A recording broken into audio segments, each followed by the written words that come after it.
Vi se boste letos prvič udeležila srečanja internirank in internirancev, ki bo potekalo v Portorožu. Kakšen je namen te udeležbe?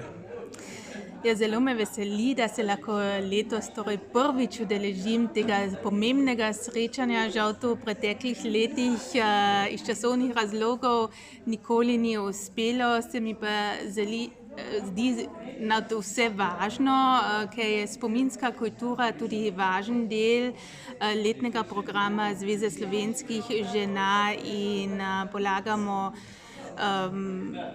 je to dejansko zelo važna točka tudi, da se povežemo tudi z našimi rojaki, tudi z drugimi Slovenci, tako v naši matični domovini, kako tudi naprimer v Italiji, na Madžarskem in tako naprej, da izvemo tudi na tem področju še kaj novega. Torej, moramo poudariti, da vi prihajate iz Avstrije.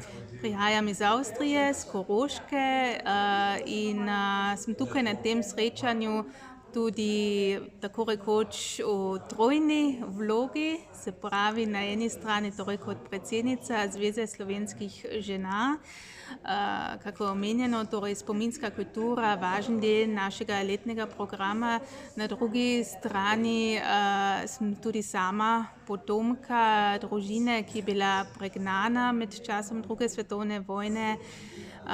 Babica je bila pregnana v prisilno delovno taborišče v Nemčijo, ko je imela 10 let, je hvala Bogu preživela in nam je lahko potem pripovedovala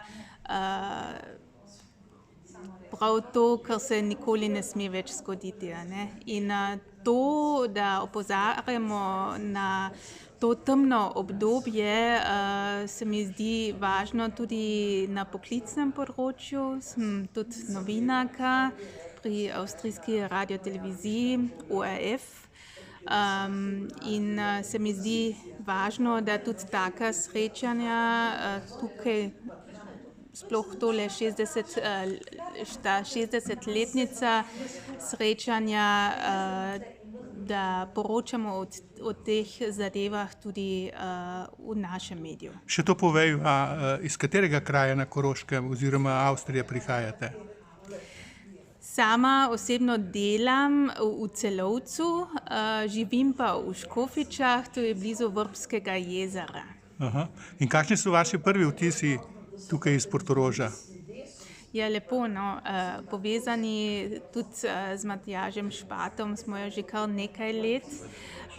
Tudi nekdanje taboriščnice smo vabile, Zveza slovenskih žena že v naše kraje, smo povezane z njimi, smo izvedeli tudi v preteklosti že marsikaj zanimivega in se mi zdi to povezovanje, to srečanje nad vse važno in upam, da bomo lahko na tem področju nadaljevali tudi v bodoče.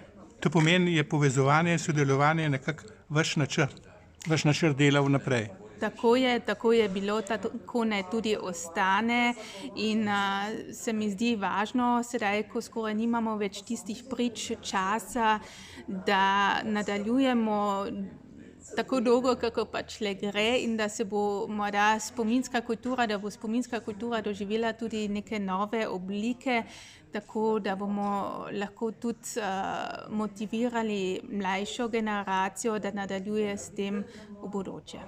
Hvala lepa za ta pogovor. Se lahko prosim še predstavite? Moje ime je Daniela Topa, imam 41 let, sem s Koroške, iz občine Škofiče v Vrbskem jezeru, sem predsednica Zveze slovenskih žena in urednica avstrijske radiotelevizije ORF v Celovcu.